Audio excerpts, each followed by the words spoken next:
एक नंबर झकास. लय भारी काय जबरदस्त आहे पावभाजी या आईला.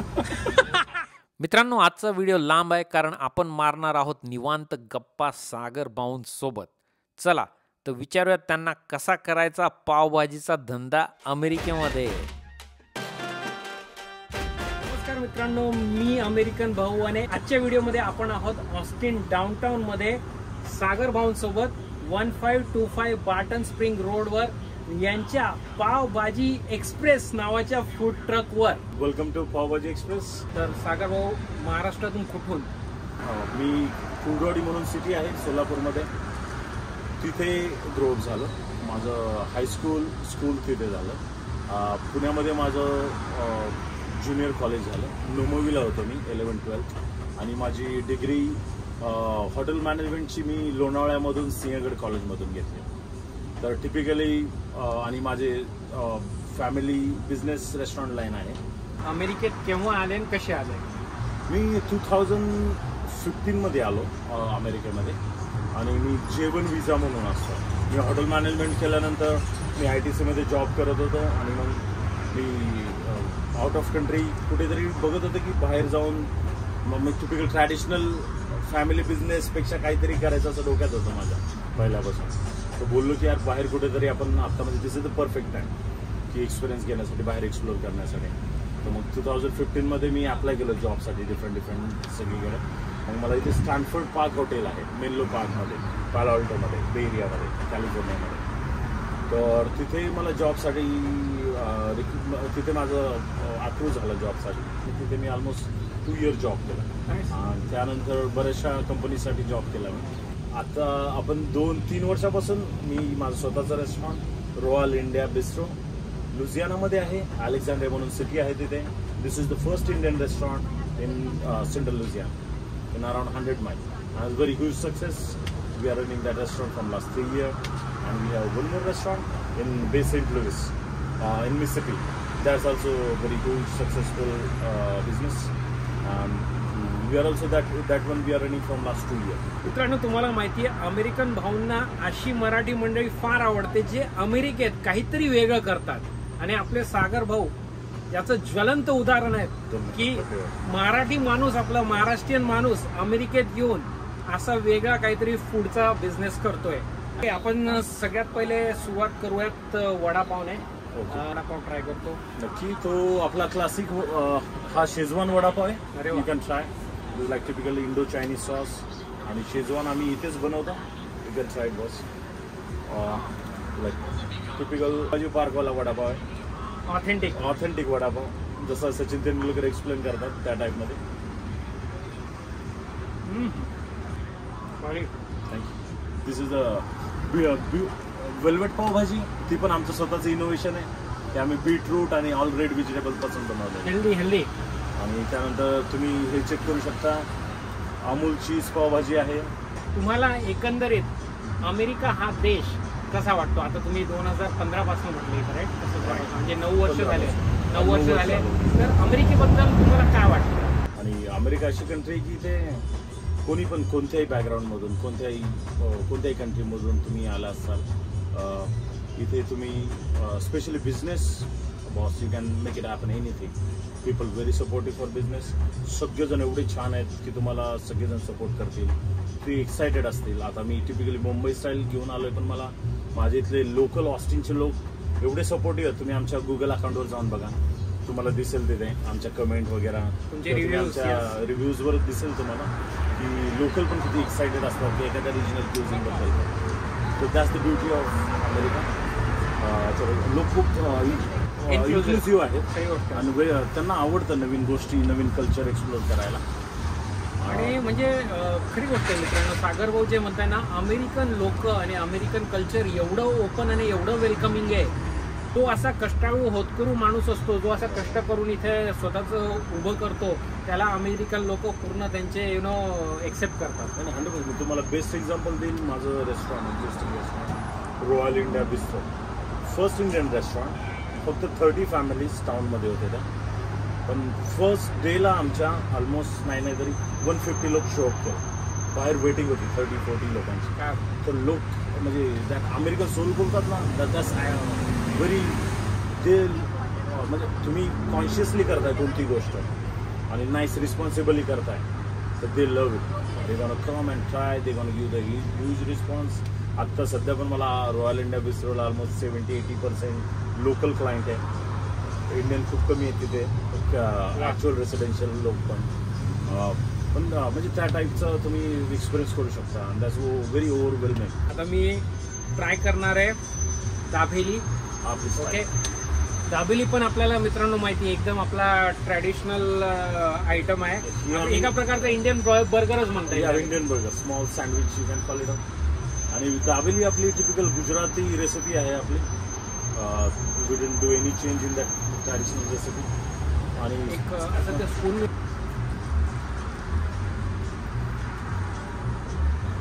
तुम्ही बघू शकता दाबेली आम्ही टिपिकल पाव बनमध्ये नाही बनवलेली, कारण दाबेलीला थोडा सॉफ्ट बन लागतो.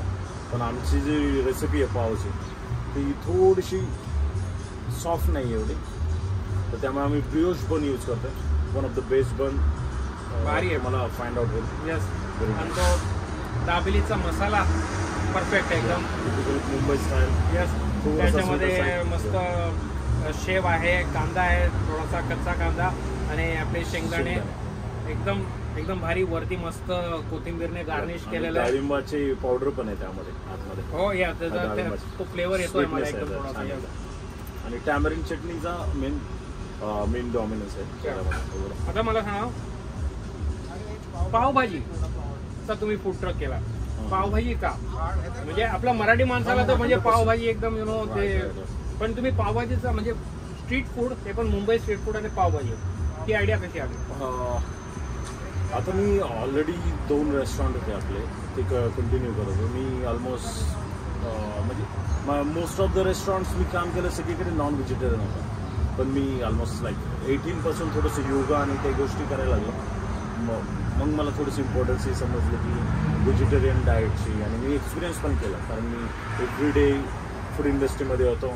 काय इफेक्ट करतो ॲज अ इंडिव्हिज्युअली, तर माझ्या कॉन्शियसली किंवा सबकॉन्शियसली माझ्या डोक्यात होतंच खूप दिवसांपासून काहीतरी व्हेजिटेरियन स्टार्ट करायचं. आणि मग मी बोललो की व्हेजिटेरियन फक्त व्हेजिटेरियन नको, हेल्दी पण असलं पाहिजे आणि त्या मोस्ट इम्पॉर्टंट टेस्टी असलं पाहिजे. काय तर असं असलं पाहिजे, व्हेजिटेरियन पण आहे, टेस्टी पण आहे आणि तुम्ही बॅलन्स पण करताय ओव्हरऑल सगळ्या गोष्टींमध्ये. कारण जसं योगा चालू केला तसं मला समजलं की थोडंसं बॉडीची टेक केअर किंवा व्हेजिटेरियन डाएटचा इफेक्ट काय असतो लॉंग टर्म ते पण समजलं मला. आणि मग म्हणजे हा बेसिक थॉट होता. आणि त्यानंतर मग विचार केला की फूड ट्रक घेऊन यायचं पण इन्क्लुझिव्ह असेल असं मेन्यू, टिपिकल रिजनल नसेल. रिजनल म्हणजे असं काय टिपिकल मला असं कन्झर्वेटिव्ह मेन्यू नव्हता ठेवायचा की सगळेजण येऊन ट्राय करतील, ते एन्जॉय करतील काय पण फूड मी ऑफर करतोय त्यांना.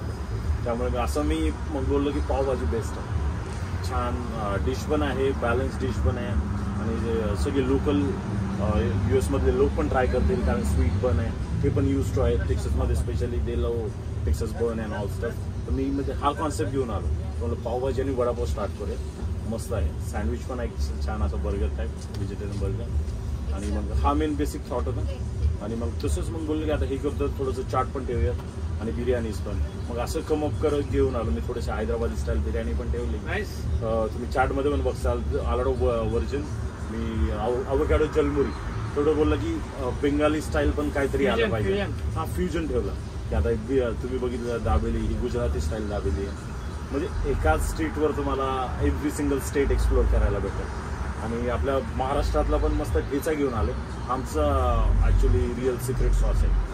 तर ठेचा आपण इथे बनवतो, फ्रेश बनवतो आणि त्याला फक्त थोडासा रिफाईंड टच दिला आम्ही. तर you can try it and you will get idea. आणि पावभाजीत पण आय थिंक आम्ही फर्स्ट डिश असेल वेल्वेट पावभाजी.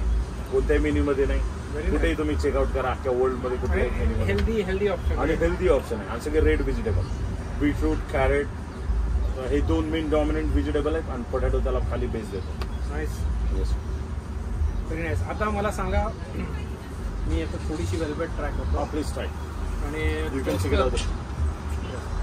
आता मला तुम्ही सांगा की पावभाजी जी बनते बीट पासून, म्हणजे एकदम हेल्दी व्हर्जन आहे. Let's try it out.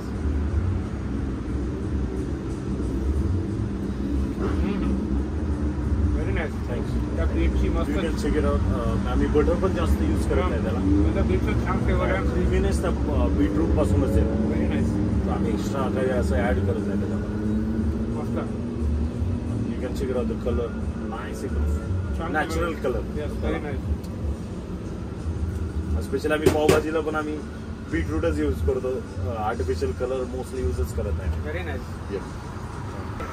अमेरिकेमध्ये फूड ट्रकचा धंदा करायचा म्हणजे काय नेमकं कसं करावं लागतं, काय करावं, सागर भाऊनी कसं केलं हे, तर काय असतं प्रोसेस, काय असतं? लाईक अमेरिकेमध्ये कसं आहे की ही बिझनेसमॅनची कंट्री आहे.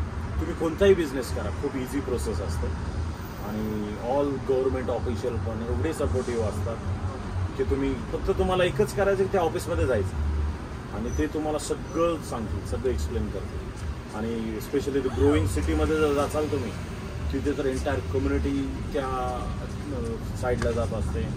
एव्हरी सिंगल प्रत्येकजण वर्कआउट करतो कशी माझी सिटी ब्युटिफुल बनवायची, कशी माझी सिटी जास्तीत जास्त बिझनेससाठी ओपन असेल, कशी माझी सिटी जास्तीत जास्त टुरिस्टसाठी ओपन असेल.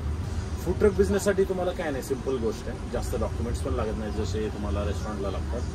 फक्त एक हेल्थ डिपार्टमेंट असतं, त्याचे डॉक्युमेंट्स असतात. नंतर तुम्ही जिथे रेंटल स्पेस आहे जिथे तुम्ही पार्क करणार आहे त्यांचं ॲग्रीमेंट असतं एक बेसिक. आणि असे जास्त आणि तुमचं लायसनिंग, तुमच्या ट्रेलरचं लायसनिंग आणि ते हे म्हणजे हेल्थ डिपार्टमेंटच्या कोर्टमध्ये बसतं आहे का, ज्या आपण रिस्ट्रिक्शन आहेत त्याच्यामध्ये. आणि ते म्हणजे इझी बिझनेस आहे. डॉक्युमेंट तुम्हाला वन अँड हाफ मंथमध्ये रेडी होतात आणि तुम्ही जस्ट मेक शुअर की नाईस टेस्टी फूड असेल, हेल्दी फूड असेल आणि सगळ्यांना आवडेल असं फूड असेल. That's the main.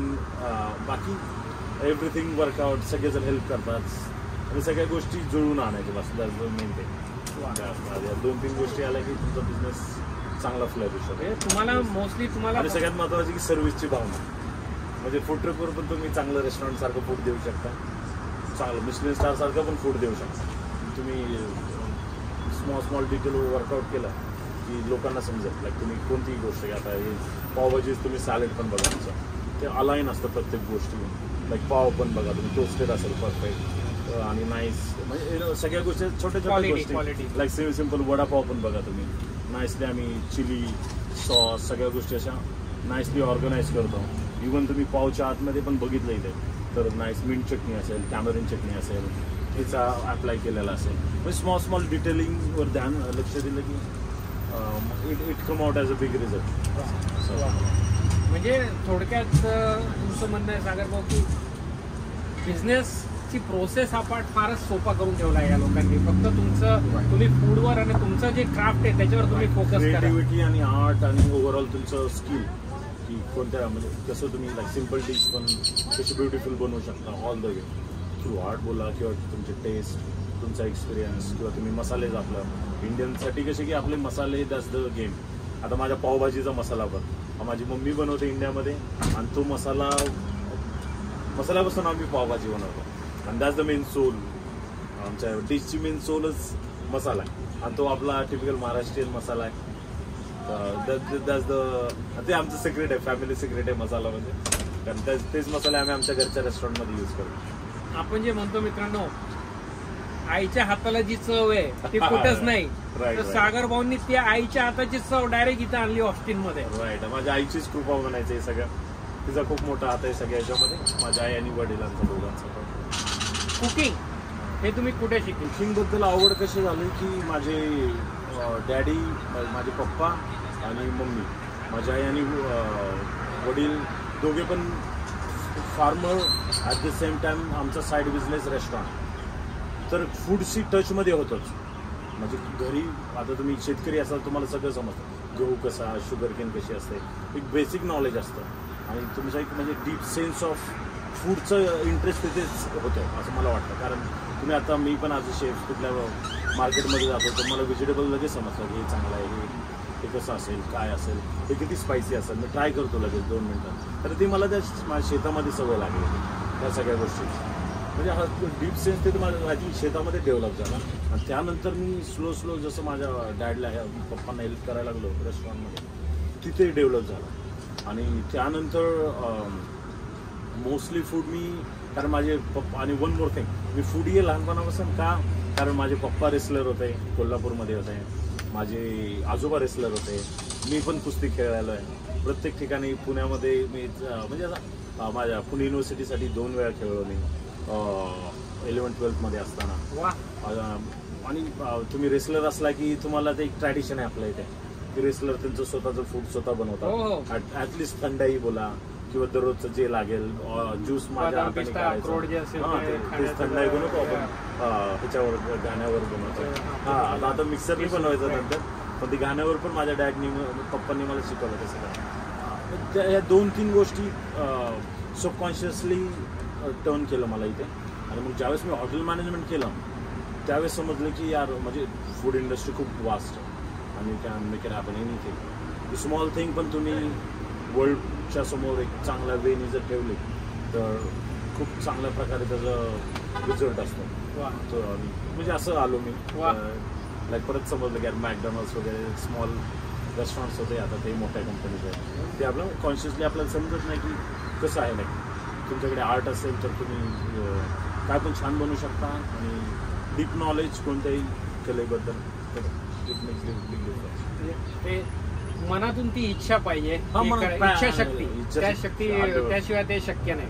आणि फूड बिझनेस कसा खूप हार्ड वर्किंग बिझनेस आहे, खूप हार्डवर्क लागतं तुम्हाला. माझा तोच पुढचा प्रश्न होता की आता म्हणजे तुमचं असं म्हणजे पूर्ण पॅक असणार, तुमचा दिवस कसा असतो? फूड ट्रकचा बिझनेस चालवणं म्हणजे तुम्हाला 1000 गोष्टी डोक्यामध्ये ठेवाव्या लागत असतील.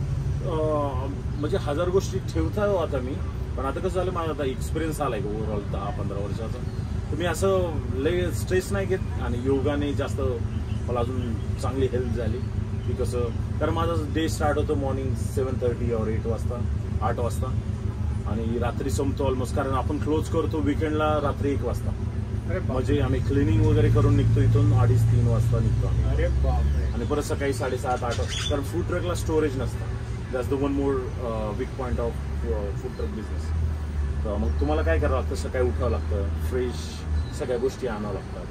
आणि मग इथे आम्ही 12ला ओपन करतो, 11:30ला इथे येऊन हाफ एन आवरमध्ये सगळं रेडी होतं. हाफ एन आवर 1 hour लागतो आम्हाला, तरी मोस्टली आम्ही आणि लगे 1 तासात सर्व करायला स्टार्ट करतो. तर आणि तुम्हाला इंडियन ग्रॉसरी स्टोअरमध्ये जावं लागतं मसाल्यासाठी. इथे मोठे मोठे रेस्टॉरंट डेपो असतात, रेस्टॉरंटचे बाय करण्यासाठी व्हेजिटेबल वगैरे होलसेलमध्ये, मग तिथे जावं लागतं तुम्हाला. परत फूड ट्रकला अजून हे असतं की प्रोपेन गॅस, इनबिल्ड गॅस नसतो, तर त्याला टँक असतात मोठे, ते टँक तुम्हाला रिफिल करावं लागतात एव्हरी. म्हणजे असं असतं व्हेरी बिझी स्केड्यूल असतं, पण त्यासोबत तुम्ही छान वाटतं असं. आणि मुंबई स्ट्रीट फूड, तर मुंबईचं फूड आपल्या ऑलमोस्ट सगळ्या वर्ल्डमध्ये फेमस आहे. कोणाला सगळ्यांना वडापाव माहिती, बऱ्याचशा लोकांना इथे पण सगळ्यांना वडापाव माहिती आहे. सगळ्यांना पावभाजी थोडासा नवीन कॉन्सेप्ट होता सगळ्यांसाठी, पण ज्यावेळेस त्यांनी ट्राय केला की मस्त व्हेजिटेबल करी पण एवढी टेस्टी लागू शकते आणि एवढी बॅलन्स असू शकते डिश, तर तुम्ही बघितलं सकाळी की कसं व्हिगन पण खूप जास्त कम्युनिटी येते, स्पेशली डाऊनटाऊनमध्ये. माझ्या मित्रांनो, व्हिगन आणि व्हेजिटेरियनमध्ये थोडासा फरक आहे. व्हेजिटेरियनमध्ये आपण दूध वगैरे किंवा दूधजन्य पदार्थ अलाव करतो, पण व्हिगनमध्ये ना मांस, ना अंडी, ना दूध. पण आणि त्यामध्ये आपल्याकडे बरेचसे ऑप्शन आपण ठेवलेले. आपल्या चार्ट सेक्शनमध्ये बघितलं व्हिगन तर ऑल व्हिगन ऑप्शन. तर तुम्ही दही बटाटा, सेव पापडी तुम्ही घेतलं, फक्त तुम्हाला योगर्ट त्यामधून स्किप करायचं झालं व्हिगन ऑप्शन. किंवा तुम्ही आता वडापाव पण बघा इथे, त्यामध्ये कुठल्याही टाईपचं म्हणजे योगर्ट यूज करत नाही ना, मिल्क नसतं, तर मग हा वडापाव पण व्हिगन ऑप्शन आहे. तुम्ही अजून आपल्याकडे बिर्याणीज आहेत, ते पण टोटल व्हिगन ऑप्शन आहे. एक्सपेक्ट पनीर बिर्याणी आपल्याकडे, व्हेजिटेरियन व्हेज बिर्याणी, आणि दुसरं एक आहे सोया चाप दम बिर्याणी. त्यामुळे आपण सोया चाप पण नवीन कॉन्सेप्ट घेऊन आलो. Very nice. तर मोस्टली सगळीकडे नसतं, आणि बिर्याणी पण आपल्या हैदराबादी स्टाईलमध्ये आहेत. बिझनेस मला करायचा आहे, काहीतरी भांडवल तर लागणार, त्याशिवाय शक्य 100%. आता भांडवल तुम्हाला फूड ट्रकच्या बिझनेसमध्ये ऑलमोस्ट तुमच्याकडे 100-120 इथे, आता माझ्या याला ऑलमोस्ट 130-140 पर्यंत गेलं ओव्हरऑल. म्हणजे कसं की तुम्हाला फूड ट्रक फक्त ट्रक नाही आहे आतमध्ये, तुम्ही एक आता माझ्याकडे 14 फीटचा हुड आहे. हुड म्हणजे एक्झॉस्ट फॅन. ॲक्च्युली कमर्शियल किचनला एक हुड टिपिकल एक्झॉस्ट फॅन असतात, तेच एक्सपेन्सिव्ह असते. आणि हुड आहे. परत माझ्याकडे एक क्लीन वॉटरसाठी एक मोठा टँक आहे, डर्टी वॉटरसाठी मोठा टँक आहे, कारण जे वॉटर यूज होतं ते स्टोरेज होतं आणि ते परत तुम्हाला बाहेर तुम्हाला ड्रेनेजमध्ये टाकावं लागतं, तर त्या टाईपमध्ये आहे. त्यामुळे कसं ते तुमच्या फूडची कॉस्ट ऑलमोस्ट 80, त्यामध्ये पण 2-3 टाईप असतात. एक तुम्हाला चांगल्या क्वालिटीचा घ्यायचा आहे की ॲव्हरेज क्वालिटीचा घ्यायचा आहे. आता तुम्हाला अमेरिकन बिल्ड घ्यायचा असेल तर तुम्हाला ॲव्हरेज 80-90K तिथे जातात. आता मी कारण स्वतः शेफ आहे, त्यामुळे किचन मला जसं पाहिजे तसं बनवलं आहे आतमध्ये. तुम्ही बघसाल आतमध्ये नाईस फ्रायर आहे, 4 फुल साईज बर्नर आहे, एक मोठीच्या मोठी इंडियन स्टाईल शेगडी आहे, प्लस फ्लॅट टॅब आहे माझ्याकडे, प्लस स्टीमर आहेत, 2-3 स्टीमर आहेत माझ्याकडे, आणि ॲट द सेम टाईम पलीकडे मायक्रोवेव्ह आहे. त्या साईडला मोठा फ्रीजर आहे ज्याच्यामध्ये सगळं स्टोरेज करू शकतो, आणि दुसऱ्याकडे माझ्याकडे एक सॅलडचा पण एक फ्रीजर आहे ज्याच्यामध्ये सॅलड टेबल बोलतो आपण रेग्युलर, त्याच्यामध्ये तुम्ही नाईसली ऑर्गनाईज करू शकता ज्या बेसिक गोष्टी आहेत. तर हे जे सागर भाऊ हे आपल्याला डिझाईन करता येतं का प्री एक डिझाईन असतं का, किती म्हणजे कस्टमाइज किती करता येतं? कस्टमाइजमध्ये तुम्हाला कलरला वगैरे रिस्ट्रिक्शन असतं, 7-8 कलर असतात तुमच्याकडे. पण आता तुम्ही जे म्हणत होते फ्रायर आणि ते वरचं तुम्ही काय म्हणताय एक्झॉस्ट वगैरे ते तुम्ही कस्टमाइजेबल आपण कस्टमाइज करतो, आणि त्या कस्टमाइजच्या म्हणजे आता कसं आहे की ओव्हन तुम्हाला कोणत्या क्वालिटीचा ओव्हन पाहिजे, चांगल्या ब्रँडचा घ्यायचं बोलला की तिथे कॉस्ट वाढेल तुमची. आता माझ्याकडे सगळे आहे ते सगळे चांगल्या ब्रँडचे ॲटलिस्ट, कारण मी ते ऑलरेडी यूज केलेलं आहे. तर आता हा मला माहिती आहे की माझा हा बर्नर ऑलमोस्ट 7-8 इयर, तर मला काय प्रॉब्लेम नाही. 7-8 year I can use every single day. म्हणजे इट्स डिपेंड ऑन क्वालिटी, की तुम्हाला स्वस्तात पण भेटेल आणि एक्सपेन्सिव्ह पण भेटेल. आणि त्यामुळेच मोस्टली बजेट त्याच्यामुळेच वर जातं तुमचं फूड ट्रकचं. तुम्हाला रिकामी ट्रेल आरामशीर 40-50मध्ये चांगली अमेरिकन भेटेल, 50-60मध्ये भेटून जाईल तुम्हाला. $40,000-50,000 म्हणतात. $40,000-50,000. आणि आपलं किचन इक्विपमेंट, परत रॅक्स आहेत बरेचसे, बाहेरचा सेटअप आहे थोडासा डेकोरेशन. $1.25 लाख पर्यंत खर्च म्हणतायत. 1-1.25 लाखापर्यंत तुम्हाला रेडी टू गो आणि चांगला प्रकारे जसा पाहिजे तसं. आणि मी पण इथे सिटिंग अरेंजमेंट वगैरे सगळ्या गोष्टी नाहीस. 100K मध्ये पण स्टार्ट होतो. पण मी बोललो तुम्हाला क्वालिटी कोणती यूज करता येते. बरोबर, म्हणजे भरपूर बारीक बारीक गोष्टी मित्रांनो, असं नाही नुसतं की म्हणजे नाही तुम्ही एक छोटंसं नाईस रेस्टॉरंटचं किचन कॅरी करता. नावाला फूड ट्रक आहे पण सेम माझ्या रेस्टॉरंट सारखंच किचन आहे तिकडे. सेम त्याला काय 16 फीट हुड आहे, फायर सप्रेशन सिस्टम आहे सॉलिड, वॉटर सिस्टम आहे solid, hot water, cold water, सगळं म्हणजे सगळ्या फॅसिलिटी ज्या माझ्या रेस्टॉरंटच्या किचनमध्ये. फक्त स्टोरेज नाही, दॅट्स द चॅलेंजिंग थिंग. आणि त्याच्यामुळे तुम्ही म्हणत होते त्याच्यामुळे अजून एक कन्व्हिनियन्स आहे की तुम्ही दररोज फ्रेशली सगळे व्हेजिटेबल आणता, फ्रेशली कुक करता आणि फ्रेशली सर्व करता. त्यामुळे लोकांना फूड ट्रकचं फूड आवडतं जास्त, कारण एव्हरीडेचा फ्रेशनेस असतो. That's make difference. म्हणजे मला असं जाणवतं की ऑस्टिन मधला फूड ट्रक सीन फार भारी आहे. इथे ज्यावेळेस मी आलो तेच आम्ही रेस्टॉरंट ओपन करायच्या आहे मी आलो होतो ऑस्टिनमध्ये झालो होतो. ज्यावेळेस मी बघितलं की ऑस्टिन डिफरंट कॉन्सेप्ट आहे. लोकांना आवडतं मूवेबल स्टफ. लोकांना तर माझ्यासमोरच RV पार्क आहे, लोकांना RVमध्ये राहायला आवडतं. लोकांना इथे तुम्ही बघितलं प्रत्येक स्ट्रीटवर फूड ट्रक दिसायचं. एक फूड ट्रकचं कल्चर आहे. तर लोकांसाठी फूड ट्रक हा काही असं नवीन गोष्ट नाही, त्यांना डे टू डे बेसिसवर यूज करणारी गोष्ट. तर त्यामुळे तो एक बेनिफिट झाला मला इथे. मला असं वाटतं, आता तुम्हाला काय वाटतं ते सांगा, नॉर्थ ऑस्टिनमध्ये आपले देसी इंडियन फूडचे ऑप्शन जास्त आहेत दॅन डाऊनटाऊन आणि साऊथ ऑस्टिन? 100%. नॉर्थ म्हणजे आपलं नॉर्थ ऑस्टिन म्हणजे आपले मेन देसी कम्युनिटीचा बालेकिल्ला बोलू शकतो तो. बालेकिल्ला आहे तो. डाऊनटाऊन ऑस्टिनमध्ये डाऊनटाऊनमध्ये कसं आहे की एक तर लोकल मोस्टली आहेत आणि दुसरं की जे डे टू डे ज्यांचे जॉब्स आहेत ते आहे, पण खूप कमी कम्युनिटी. मोस्टली प्रोफेसर स्टुडंट हेच जास्त आहे तिथे, जे इथल्या लोकल युनिव्हर्सिटीमध्ये आहेत किंवा टीचर्स आहेत तिथे ते आहेत जास्त. पण डाऊनटाऊन खूप चार्मिंग आहे आपलं ऑस्टिनचं, खूप चार्मिंग आहे. बऱ्याचशा गोष्टी करण्यासारख्या आहेत आणि नेचर आहे ते खूप ब्युटिफुल. झुलकर पार्क फक्त 2 मिनिटावर आहे माझ्या फूड ट्रकपासून. बाटन स्प्रिंग नॅचरल स्प्रिंग आहे जिथे नॅचरल स्विमिंग पूल बोलू शकता तुम्ही. आपला ऑब्व्हियसली मला तरी असं वाटतं की अशा बिझनेसमध्ये फार असतो स्ट्रेस लेवल, पण तुम्ही म्हणता तुम्ही योगा वगैरे करता. आता मी योगा स्टार्ट केला, सद्गुरू म्हणून आहेत जग्गी वासुदेव, त्यांची ईशा फाउंडेशनची कृपा म्हणायची किंवा सद्गुरूंची कृपा माझ्यावर, की मी इनर इंजिनिअरिंगचे 2 कोर्स केले. एक शांभवी महामुद्रा केली आणि दुसरा हे ईशा क्रिया म्हणून ती मी गेले 4-5 वर्षापासून करतो. तर आय थिंक मला कधी इम्पॉर्टन्सही नव्हती. मला वाटतं फिजिकल थिंग जिम किंवा वेट लिफ्टिंग हेच बेस्ट असेल. ज्यावेळेस मी योगा एक्सपिरियन्स केला तर मग तिथे माझी एक स्पिरिच्युअल साईड होती आतमध्ये, ती चांगली डेव्हलप व्हायला लागली. मला इमोशन समजायला लागले, स्वतःवर काही इमोशन कसे हँडल करायचे ते समजायला लागले. तर I think yoga is the main game changer for me. तर मग आता स्ट्रेस नाही वाटत. हा किती तुम्ही मी त्याचं 12-15 आवर्स असतं तरी संध्याकाळी जरी घरी गेलो तर सेम इमोशन असतात माझ्याकडे, आणि पूर्ण दिवस मी काही जरी नसेल तरी सेम आता कसं ग्लोबलायझेशनमुळे आता मी पण एक काही आपला ज्या शेती करायचं आपल्या शेतीला चिटकून धाबा आहे, तर अजून पण लोकांचा धाबा म्हणजे असं नाही. पण मी ज्या गोष्टी धाब्यात शिकलो आहे, आज मी हॉटेल मॅनेजमेंट केलं आहे, मी ITC मध्ये होतो, JW मॅरिट्समध्ये होतो, ओबेरॉयजमध्ये होतो. तिथे पण मला शिकायला नाही भेटलं ज्या गोष्टी मी त्या धाब्यात शिकले, जे आत्ता मला कामी येत आहे तिथे. क्या बात आहे. आता कसं आहे, ओबेरॉयजमध्ये मला एज्युकेटेड स्टाफ होता माझ्याबरोबर. आता हा माझा एज्युकेटेड आहे, इंग्लिश बोलतायत, पण त्यांच्या माइंडच्या लेवलमध्ये जाऊन त्यांना ट्रेन करायचं आहे, त्याचं डिफरंट चाललं. आणि आज सगळेजण व्यवस्थित, आज मी इथे बसलो तर पुढे व्यवस्थित ऑपरेट. Thank you once more. आणि मी पण असं बसत नाही कधीच बिझनेस पण. आज फर्स्ट टाइम ते पण बघतात नाही, ते पण मी बसतच नाही कधी. असं बिझनेस असं मी काहीतरी टास्क घेईल, शेफचा टास्क घ्यायचा, मग शेफ तिकडे जाईल, मी टास्क घेईल. आणि मी सगळी कुकिंग पहिल्यापासून मी माझ्या हॉटेल मॅनेजमेंटमध्ये पण मीच पहिला होतो ज्याला तंदूर यायचं.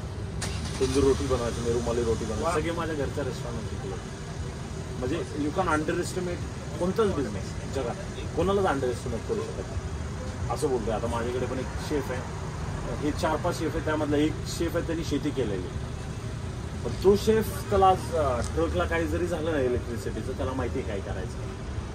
ते कॉमन सेन्स बिल्ड होतो ना जो रोटेट वर्कमधून, तो मी म्हणजे असा ग्लॅमरस वर्कमधून नाही होत किंवा स्कूलमध्ये ते शिकवल्या जात नाही असं माझा लाईक प्रॅक्टिकल एक्सपिरियन्स. आता माझे 4-5 शेफ आहेत. आता एक जण शेती केलेलं आहे, तो आता जातो की एकदम साधा सिम्पल दिसतो, त्याला सगळं माहिती आहे. ट्रकच्या आतमध्ये लाईटिंग माहिती आहे, वायरिंग माहिती आहे, त्याला माहिती की हे तिथे ठेवलं तर असं होईल, ते टेम्परेचर वाढलं तर तिकडे ते तसं होईल, ओव्हनचं टेम्परेचर नाही इथे एवढंच.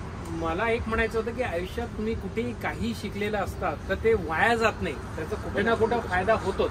100%. तुमच्या त्या ढाब्यावर तुम्ही काम करून तुम्ही एक वेगळ्या कस्टमर वर्गाला सर्व केलंय, त्यांच्याशी कसं वागायचं, त्यांना कसं ट्रीट करायचं, तिथे सगळं शिकलो मी. कुकिंग तिथे शिकलो, ॲज अ ह्युमन रिलेशन कसं असतं, ह्युमन इमोशनच्या व्हॅल्यूज काय असतात, ते सगळ्या तिथे शिकलो. सबकॉन्शियसली त्या बिल्डअप होत गेला, त्या माझ्या सगळ्या बिझनेसेसमध्ये त्याच यूज करता आल्या मला. आणि तिथे जे शिकलो ते मी आज बऱ्याचशा ठिकाणी नंतर मोठ्या मोठ्या हॉटेल्समध्ये काम केलं शिकलो त्याला. पण त्या गोष्टीला, साध्या गोष्टीला पण तुम्ही कसं हायएंडपर्यंत घेऊन जाऊ शकता, त्याला म्हणजे चांगली ब्युटी कशी देऊ शकता, ते बाकीच्या ठिकाणी शिकलो. That's the difference. लेबर किती सोपं आहे अमेरिकेमध्ये मिळणं तुमच्या बिझनेससाठी आणि किती अवघड आहे, आणि काही ना काही चॅलेंजेस असतीलच त्याच्यात. 100%. आता अमेरिकेमध्ये सगळ्यात मोठा एक्सपेन्स आणि सगळ्यात मोठा प्रॉब्लेम लेबर असतो. कारण का लेबरमॅन स्पेशली रेस्टॉरंट बिझनेस आहे, म्हणजे कुठल्याही जिथे जिथे स्किल जॉब आले तिथे. आता माझे ते आता टिपिकली इंडियन कुकिंगवाला शेफ ज्याला एक्सपिरियन्स असेल खूप अवघड जातं, आणि जर असेल कोणी तर ते खूप कमी आहे, आणि त्या कमीमध्ये पण त्यांचे सॅलरीज खूप हाय आहे. आता माझा तर इनिशियल बिझनेस आहे, नवीन बिझनेस आहे फूड ट्रकचा. आता मला सगळ्या कॅल्क्युलेशन पण बसवायचे ओव्हरऑल सगळे. तर मग मी काय करतो, प्रत्येक बिझनेसेसवर मोस्टली एखादा स्ट्रेंथ शेफ घेतो, आणि बाकी सगळे नवीन ज्यांना इच्छुक आहे, थोडंफार फूडचा इंटरेस्ट आहे, तर त्यांना जॉब करायचा आहे इंडस्ट्रीमध्ये, असे हायर करतो सगळे. आणि स्वतः मी चांगला कुक असल्यामुळे मला माहिती आहे की, आणि आता माझे 10-15 वर्षाच्या एक्सपिरियन्समध्ये मला समजलं की लाईक कुठला एखादा ह्युमन इंडिव्हिज्युअल घेतला तर त्याला कसं डेव्हलप करायचं स्मॉल गोष्टीमध्ये. तुम्हाला फक्त इंटरेस्ट असेल तर बसले असेल आणि तुम्ही बाकीच्या गोष्टी सगळ्या म्हणजे आणि रेसिपीमध्ये पण माझे स्वतःचे स्पायसेस आहेत. त्यांना फक्त मेथड फॉलो करायची आहे. फिक्स रेसिपीज असतात आणि त्यांना स्टेजेस दिलेल्या असतात. पहिले 10-20 वेळा मी त्यांच्याबरोबर असतो सगळ्या स्टेजेस फॉलो करायला आणि त्यानंतर ते ट्रेन होतात ॲटोमॅटिक. आणि बाकीचे फायनल प्रोडक्टमध्ये तुम्हाला समजतं बरोबर बनवलं की नाही. आणि मोस्टली सगळ्या नवीन न्यू कमर्सला मी सगळ्यांना हे देतो ऑपॉर्च्युनिटी, कारण त्यांना पण ग्रो होता येतं. त्यांना पण एकदा माझ्याबरोबर थोडंसं आयडिया आली की बाबा चांगलं शिकायला पण भेटतं त्यांना, तर मग ते त्यांचं स्किल डेव्हलप करत जातात स्लो. मला अशी एखादी गोष्ट सांगा की आता तुम्ही 9 वर्षापासून अमेरिकेत आहेत, पण तरी ती गोष्ट तुम्ही भारतातली ओके ती इथे मिस करतात की अरे यार हे अजून म्हणजे असं काय अमेरिकेत अजून काही आपल्याला तसं स्कोप नाही आहे किंवा मिळत नाही आहे किंवा ही ये होता तो और मजा आ जाता. नाही ऑफकोर्स, म्हणजे प्रत्येक प्लेसची एक ब्युटी असते ऑलवेज. आणि तुम्ही आपण ह्युमन आहे, we are not satisfy with anything all the time. म्हणजे there is a longing of exploration. म्हणजे प्रत्येक वेळेस मला एक्सप्लोर करायचं आहे काय नाही काय, तर त्याच्यामध्ये कॉन्शियस बी असेल. हां, आणि इंडियाबद्दल ऑफकोर्स एंटायर इंडिया मी मिस करतो. स्पेशली माझी फॅमिली, मम्मी डॅडी, माझी 2 भाऊ, माझी मोठी बहीण, माझी 2 बाचे. मी सह्याद्रीमध्ये ग्रोअप झालेला माणूस आहे. लोणावळ्यामध्ये सिंहगडला होतो आणि पुण्यामध्ये पण ग्रोअप झाल्यामुळे ट्रॅकिंगसाठी पूर्ण लोहगड, सिंहगड, प्रतापगड हे सगळ्यात जास्त ती हवा आणि पाणी दोन्ही मिस करतो मी महाराष्ट्रात, नो डाऊट. खरा मराठमोळा गडी आहे. ऑफकोर्स लाईक टिपिकली म्हणजे सगळ्याच गोष्टी. आता पुण्यातलं आपलं असेल, कोल्हापूरचं पांढरासा तांबडाचा मिस करतोय. तुम्ही इकडे नागपूरला जाऊन आलो मी, सावजी चिकन माझं अजून पण I know the feeling Saoji चिकनचे. म्हणजे फूडी असल्यामुळे मी सगळीकडे नाशिकला पण मिसळ, नाशिकची मिसळ आणि पुण्यातली काटाकीर मिसळ अजून पण मिस करतो मी.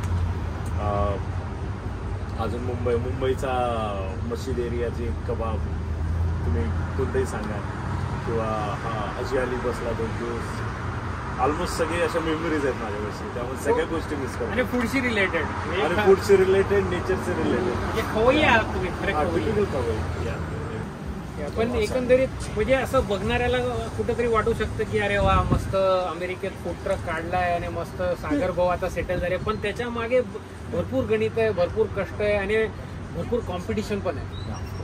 तुम्हाला पण माहिती आहे बिझनेस कशाचीच तुम्ही गॅरंटी देऊ शकत, कशाची ज्या जगात. पण आता एवढं कॉम्पिटिशन आहे, लोक पण एवढे ग्लोबलाइज आहेत की तुम्हाला innovative creative all the time that's gonna म्हणजे त्याच गोष्टी तुम्हाला क्रिएटिव्हिटी ठेवून तुमचा बिझनेसची लाईफ वाढवतो.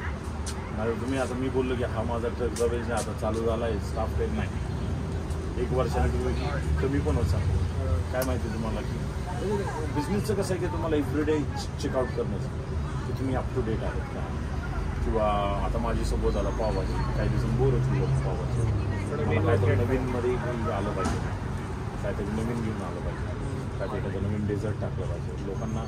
पण तेच माझी तीच अपेक्षा आहे की आपण आपल्या ह्या स्टोरीजमधनं, अशा तुमच्यासारख्या व्हिडिओजमधनं कुठेतरी लोकांना आपण इन्स्पायर करू आणि कुठेतरी आपला मराठमोळा माणूस आपला व्हिडिओ बघून की अरे मी पण काहीतरी करू शकतो माझ्या आयुष्याचं आणि असं करेल तो. नक्की. आणि शिवाजी महाराजांचं बोलतो ना आपण, ते एक आदर्श ठेवलं तर तुम्ही आय थिंक मला वाटत नाही तुम्ही कुठे कोणत्याही फील्डमध्ये बोला की कोणत्याही कामामध्ये तुम्हाला कधी असं मोटिवेशन नाही असं वाटेल, कारण ही इज द अल्टिमेट. मी कोणत्याही परिस्थितीत चाकाने विचार करा की शिवाजी महाराज इथे असते तर काय केलं असतं त्यांना, you will get the answer. तुम्हाला काय आय थिंक मला नाही वाटत की काय त्याच्यापेक्षा बेस्ट मोटिवेशन किंवा तुम्हाला आयडियल असेल तर is the perfect man. Yes, best father, आपले राजे भरपूर शिकण्यासारखे, बेस्ट स्टेट्समॅन, बेस्ट किंग, सगळ्यात चांगला बेस्ट सन, फिलॉसॉफी तुम्ही बघता सर्वांना इन्क्लुझिव्ह फिलॉसॉफी, सर्वात बेस्ट सन, सगळ्याच गोष्टी, आईवडिलांना पण कसं ट्रीट करायचं, सगळ्याच गोष्टींमध्ये. ॲट द सेम टाइम स्वतःचं साम्राज्य कसं उभं करायचं छोट्यापासून, काही नसताना. महाराज पण जे आपले आयडल असले पाहिजे, त्यांना बरोबर घेऊन गेलं की सगळं हॅपनिंग आहे सगळं. सागर भाऊ तुमचं खूप खूप अभिनंदन. धन्यवाद सर. आणि थँक्यू सो मच. तुम्ही सगळं एकदम बिझी. मी तुम्हाला मित्रांनो तुम्ही बघत असाल की एवढी गर्दी चालू असताना सागर भाऊ माझ्यासोबत आले. मी खात असताना माझ्यासोबत बसले, माझ्यासोबत गप्पा मारल्या आणि साध्या गप्पा नाही मारल्या, एकदम मन मोकळ्या गप्पा मारल्या त्यांनी. म्हणजे एकदम आपल्या मनातलं काही न लपवता त्यांनी सगळी बिझनेसची माहिती दिली. त्याच्यात त्यांनी आकडे सुद्धा आपल्यासोबत शेअर केले. सागर भाऊ मला खऱ्या अर्थाने एकदम मनमोकळा माणूस वाटला, आपला मराठमोळा माणूस वाटला, शेतकऱ्याचा मुलगा, पैलवानगिरी केलेला आणि आज अमेरिकेमध्ये ऑस्टिनमध्ये फूड ट्रकचा धंदा करतोय. नुसता करत नाहीये तर एकदम सक्सेसफुल धंदा करतोय. ऑलरेडी USA मध्ये 2 ठिकाणी सक्सेसफुल एस्टॅब्लिश बिझनेस करून आले. तर ही काय म्हणजे साधी गोष्ट नाही मित्रांनो. फार एका मराठी माणसासाठी, एका महाराष्ट्रीयन माणसासाठी ही फार अभिमानाची गोष्ट आहे. धन्यवाद फॉर अमेरिकन भाऊ. फक्त अमेरिकन भाऊ नाही तर खरंच रिअली भाऊ आहे ते. माझ्यासारख्या माणसाला बोलके केल्याबद्दल धन्यवाद. प्लीज लाईक करा, त्यांना शेअर करा आणि सबस्क्राईब करा आणि व्हायरल करा. धन्यवाद. तर मित्रांनो कसा वाटला हा तुम्हाला व्हिडिओ आणि कसं वाटलं तुम्हाला सागर भाऊंना भेटून हे खाली कमेंटमध्ये नक्की कळवा. आणि तुम्हाला असाच दुसरा फूड ट्रकचा व्हिडिओ जर बघायचा असेल तर ह्या दुसऱ्या लिंकवर क्लिक करा, ज्याच्यात आपण भेटूयात एका मुंबईकरला जो इथे ऑस्टिनमध्ये चालवतो वडापावचा धंदा. भेटूयात लवकरच एका नवीन व्हिडिओमध्ये. दोस्तोर वाजव रे, वाजवा. धन्यवाद.